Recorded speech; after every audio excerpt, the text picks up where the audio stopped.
We're here because we as companies who are using a tool share a vision. And we want to share that knowledge with each other in order to gain more knowledge by learning from each other. We're actually here learning, okay? That's the point of being here. Certainly not of having someone from Learnetic explain that we're going to do the next 17 things in order, or to view a PowerPoint, okay? There's lots of PowerPoints in the world.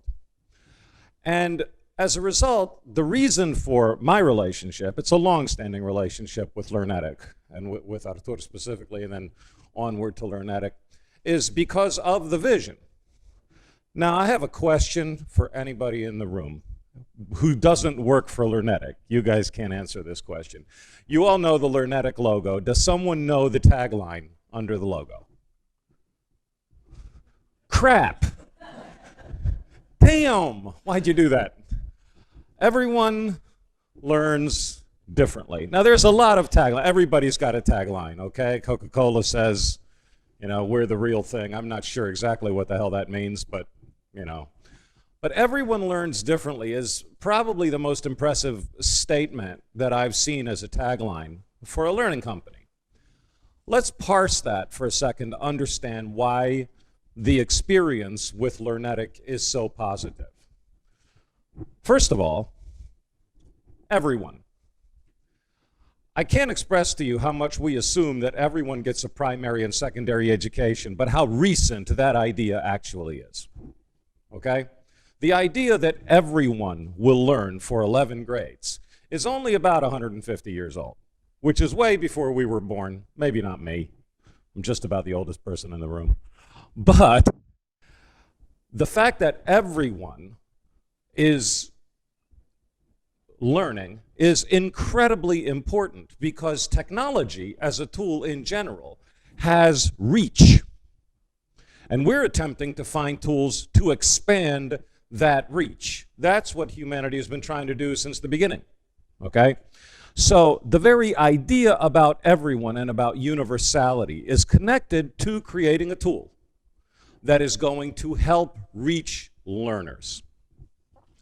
The second word is learning, and that's very specific in the case of what I see from my interactions, which are extensive with Learnetic for years.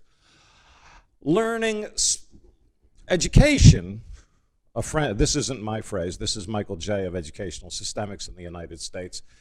Education is making sense of information in order to increase knowledge. I thought that's about the best definition of education that I've heard.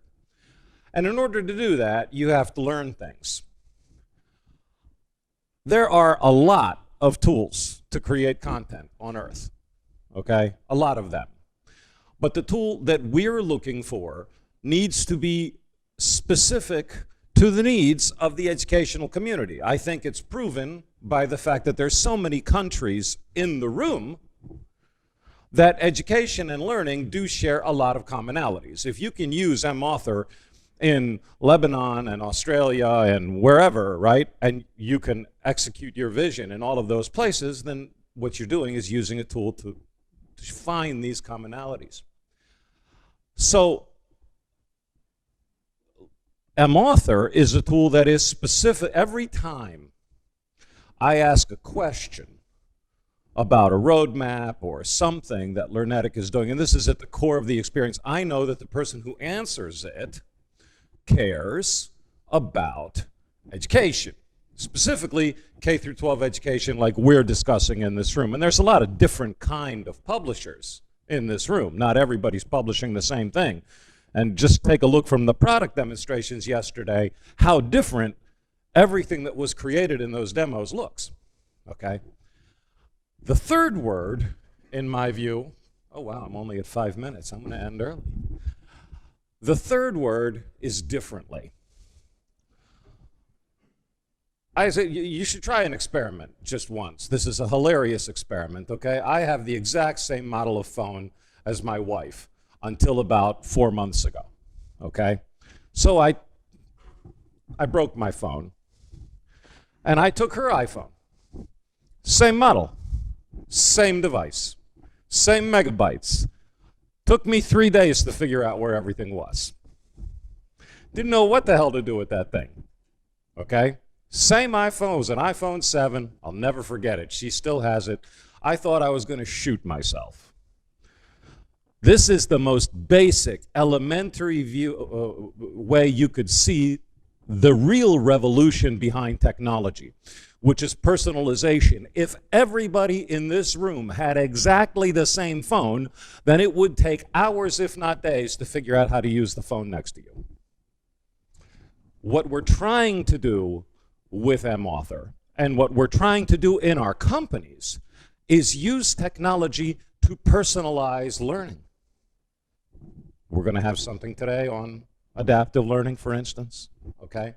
Randomization, whatever. The point is that that personalization is at the core of every piece of popular software that we use. It is the reason why it exists, and without that, there's no real, it's just a phone, like your phone, okay? mAuthor, to me, as a customer experience, when I ask about that aspect of something, I always get a great answer. Not just from a technical standpoint, but from an intent standpoint. Because, as the teacher of the year said, okay, I may or may not agree with how much you can do wow in a classroom, okay? Because wow costs money, okay? Unfortunately. Wow costs money. Every single letter in wow costs about $1 million, okay? By the time you get through the second W, you're at $3 million, okay? But I'll tell you what wow is. Wow is when somebody sees something that's actually going to engage them. To me, that's a wow, okay? People say if I take their phones away, here I do agree with Shemslow, that when you take somebody's device away, that's not going to help. I used to have a book that I'd bring to the classroom because my teacher was boring, right? And I'd keep the book under here, you know, until she caught it, and then she took the book away from me. It's not like I remember what she said after that. I do not remember what she said after she took my book away. I don't know what I was thinking, but I didn't learn algebra, okay? So everybody who says now, oh, you know, it was different back then, nah. It wasn't different back then at all, okay? If I have a piece of advice, as any of you use mAuthor, okay, and as any of you move forward in the development of interactive curriculum, which I've been doing for years, and now I'm really working in advocacy to try to get the message of educational technology out there to schools and to publishers, okay? If I have a message, I'm saying if you're not personalizing, really personalizing using technology, don't bother. That's what the tools are built for. That's what the device is built for. The phone, the tablet, the Chromebook. I don't know what's used over here in any particular school, okay? Maybe it's a bad idea for security reasons to have mobile phones in schools. But we're not here to change society. We're here to do something good with the tools that already exist. Use it for that, because at the end of the day, the customer experience that you have, that I have, with Learnetic reflects the customer experience that I'm supposed to have with the schools and the publishers that I serve, okay? So if I have an engaged interactive relationship with Learnetic and I'm learning, then I'm going to have that same relationship with the teachers that we're doing professional development with the content that we're developing, and they're going to be able to teach more effectively. A book is a platform, a wonderful platform. If any of you ever, I don't know how many of you have seen this, go to YouTube and type in IKEA book, okay? Do it. It's an ad about the IKEA catalog. It's the funniest thing I've ever seen in my life, okay? And it explains in funny terms exactly why a book is awesome. Because a book is awesome. When teachers say they prefer books, they're not telling that to you because, because they're trying to hurt your feelings or because they're trying to reject technology. They're complaining about books on Facebook. It's an ironic thing, okay? You know? What they're trying to say is that our tools need to take advantage of what is available on the technology platform. And that is first and foremost. Anything that personalizes the experience and the content of what you are developing so that you can reach not the gray mass of learners. We have books for that. We can print 3 million books and reach the gray mass of learners. That's easy. Everybody knows how to do that, okay? But to reach the individual learner in such a way that you do the ultimate wow, which is to engage him or her. If you got their attention, okay, if you can use a tool to help get the attention of the people that your content is serving, everything else after that is easy. It's a complete piece of cake. Thank you very much for your time. Artur, I'm 3.5 minutes short. I just want to point that out.